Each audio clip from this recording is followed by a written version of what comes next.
I was at UCLA yesterday for the third and fourth iteration of the protest encampment, which devolved into a riot.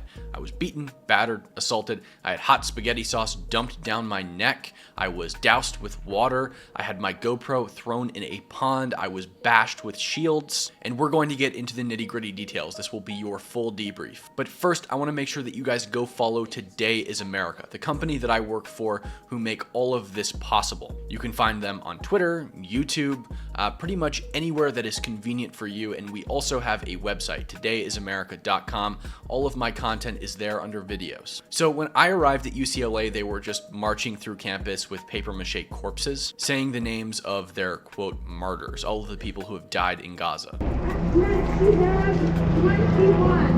will be redeemed! They will be redeemed! They eventually stopped, gave some speeches. They talked about how they were going to burn UCLA to the ground. In 1970, students at UCLA set fire to the Encampment Student Union building to protest the U.S. war machine's violent bombing of Cambodia during the Vietnam War. These students said, if Cambodia burns, if Vietnam burns, then UCLA will burn too.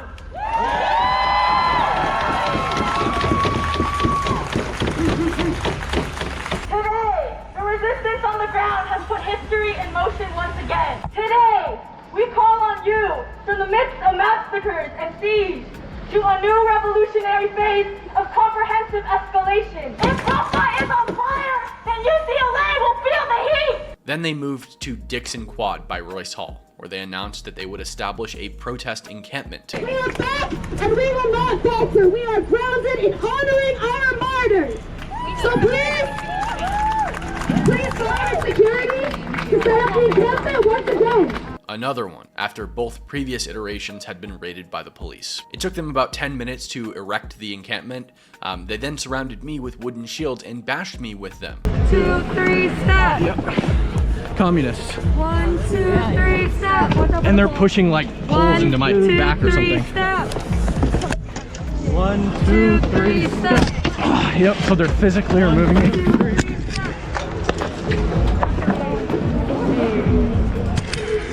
What's up, Professor? How's it going? I'm good. Good to see you. With me, alright? What's that? Are you going to participate in the violence here, Professor? Yes. Okay, cool. You're staff, right? Yeah. What's your name? Okay, one. What is it? Do we want to 1, 2, 3, stop?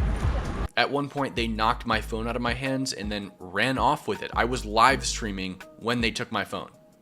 They held it outside of the camp and told me that if I ever wanted to see it again, I'd have to leave. They continued to bash me with their shields until I was outside of the camp. I then came back around. They were sort of using the retaining wall of the fountain in Dixon Quad as a barrier. So I got up on the fountain and they got up there with me. They began guarding me. I sort of started actually talking to some of the protesters, not about any particular thing, just kind of small talk, whatever. They were guarding me. And one girl said that her phone was at 1%. I allowed her to charge her phone on my portable charger, the wire coming out of my pocket. She then agreed to have a conversation with me, but only so long as I wasn't recording her. I went so far to extend this olive branch that I took my GoPro out of my helmet mount and I handed it to her. And I said, just so you know that I'm not recording you, I'll actually let you hang on to my camera. We had a very cordial 10-minute conversation, not about any particular thing. I didn't challenge her on her ideas. I didn't say anything that would upset her. She didn't seem upset at all. When the conversation concluded, she looked at me, threw my GoPro in the fountain, and walked away. At which point, I left the encampment. Eventually, the protesters decided that they were going to move to Kirchhoff Hall. I met up with their march and marched with them to Kirchhoff, which landed me directly in the center of the plaza where they would establish the next encampment. They do this because the police establish formations around the encampments, and because the police have to move in formations, the protesters are much more mobile. So they can wait for the police to form up, then they can leave, and the police can't keep up with them. So they leave, they establish a new encampment. Again, it takes them about 10 minutes to set up. I tell my live stream, watch this, in 10 minutes they're going to attack me. And sure enough, they did.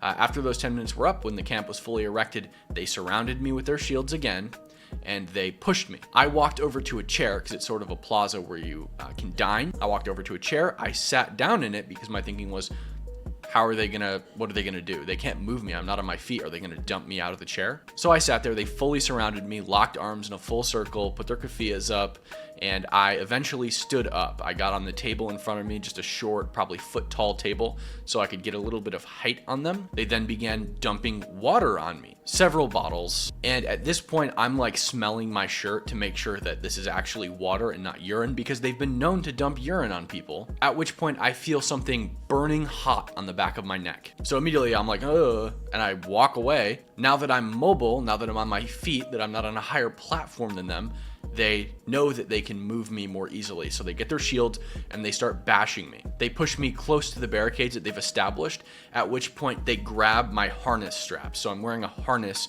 that sort of allows me to let my camera go down at my hip, hands free. So they start grabbing onto my harness and yanking and pulling me closer to the barricade that they've established. Eventually, they pin me up against that barricade, which is made out of just standard plastic barricades and trash cans, and they start hitting me.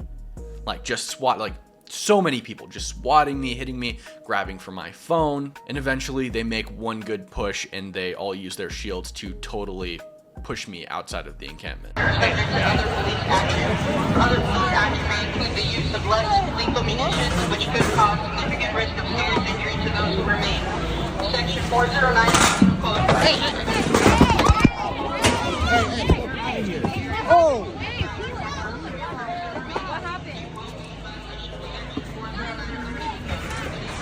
And that's pretty much when I left. These people have become absolutely ruthless. They also attacked a security guard and caused him to bleed out of his forehead. With each iteration of these